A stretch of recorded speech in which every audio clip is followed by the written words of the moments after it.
Hi guys. Today I'm going to be discussing a game, Supersport United versus Royal Pirates MTN 8. A game where we've seen quite a number of goals, but we're going to look exactly how those goals came about.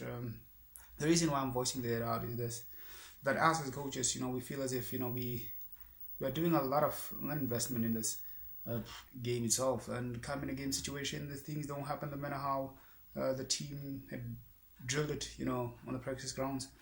And I feel that we want to reach a standard here in South Africa whereby we definitely make teams work for the goals, not to get them cheap, because the way how they're getting them, it's that there are a lot of things we are not doing right, but we definitely doing them in practice session. We don't know how exactly, the cause of that. And if you could definitely look at the very first goal itself, from Malenga, definitely quick attack from all Pirates, and it was played wide, of course, and it brought in the inside. But we've seen the last line of defense of Supersport United. Again, another thing that I've talked about in the week, that the second line of defense is nowhere to be seen apart from Dean Furman. Dean Furman came in late, Malenga ahead of him. Malenga definitely took a very quick look what's happening behind him, and when he's seen that Dean Furman is coming, he just take a quick stop and let Dean Furman be behind the ball, which is good from Dean Furman, getting behind the ball. However, it was 2v1. Now, when it's 2v1, it only means that Dean Furman has to commit. When he's definitely going to commit, he has no cover and he has no screener. It's always going to be difficult for him to get the ball. Now, when he committed, the ball was played to the other player, and it only means that the last line of Supersport had definitely commit. When Marvin Gold tried to commit, look, it means that the last line of defense is now being crippled. When commits that, it was a great interchanging passes from all the Pirates players, and it's exactly, it don't have to happen that way, because if you have your second line of defense not working hand in glove with the last line of defense, you're gonna get exposed often than not, because of now it's all in the hands of the last line of defense just to commit. And when committed, Basera was definitely wide, and there were a lot of gaps. Supersport was stretched, too vulnerable, and it was definitely in the back of the net.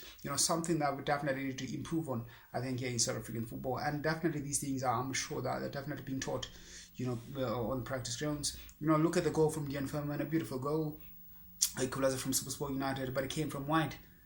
What worries me the most is that Pirates had the numbers behind the ball, but you cannot tell who's keeping the last line of defense, who's keeping the second line of defense. Numerically, they're there behind the ball, but what are they doing? Absolutely nothing. Dean Furman came wide, played 1, 2, 3 touches with his teammate, reached, ahead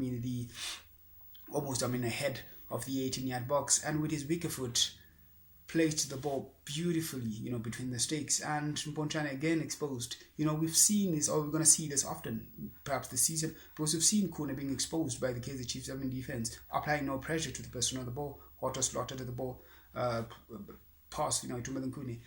As a similar thing, from Dean Furman, coming from wide, getting ahead of the 18-yard box, and with his weak foot slotted the ball. And I feel that you need to apply pressure, try and stop the person who's trying to take a strike, and no one's doing that.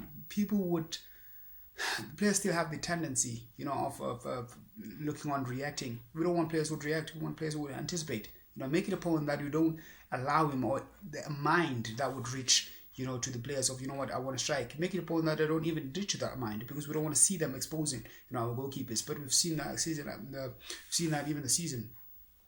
It's just very young, but we've seen that happening often. I feel that, it's something that we just have to be aware of. Coming back into the second standard of the game, again, Rosicky presented too much space. Look, we played in zonal football, it's fine. But if you're playing in zonal football, this is key. Make it a point that they don't turn, they don't even have the audacity to see what happens around them. As soon as the opponents would receive possession of the ball, make it a point that you force them to play the ball wide, or force them to play the ball backwards. Now, Rosicky just looked what happened, just turned, seen that he's presented too much space, and went on, and then it just had the advantage of just squeeze the ball in. And it was too late for Pirates. Again, they had the numbers behind the ball, but what are they doing with the numbers behind the ball? Absolutely nothing. If you play in zone of football, make it a point that he doesn't see the space presented to him. Because if you play zone of football and then he sees place, of course he's going to execute it. And that's exactly what happened. Rosicky is a smart player, seen space, and then it definitely went on. And looking back on the equalizer goal from all players who made the 2-2 scoreline, again, a set piece. Of course, set pieces, there's a lot of investment done in set pieces. not even 20 games combined, MTN 8 and in the league so far. And we've seen, half, even not more, of goals scored from set pieces. You can name your Baroka, Kaiser Chiefs, Celtics, definitely this season on Kumbela. They've scored on set pieces, and we're definitely going to see much of them. Played short from all the Pirates, not convincing clearance from the Supersport United defenders, and they've landed in between the legs of Mulambo in strike beautifully. Okay, kind of a deflection there from Chitolo, but otherwise, there were florist of players, ahead of Ronald Williams.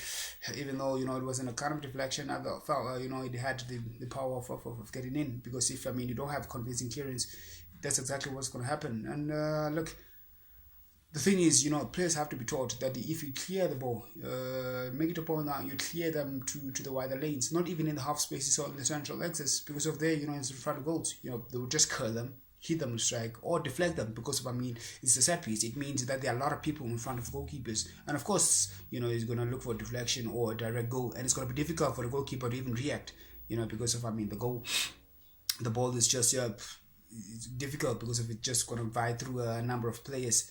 And the reason why I'm bossing this is that, we definitely want to reach a standard. Like I've said, definitely want to reach a standard here in South Africa. We will make teams definitely work for goals. The way how goals are coming about, okay, it's good that we're seeing goals, but they're extremely cheap from my point of view. And we want to reach that standard whereby as coaches, we get better or make team work for goals or see even better goals than what we're seeing now.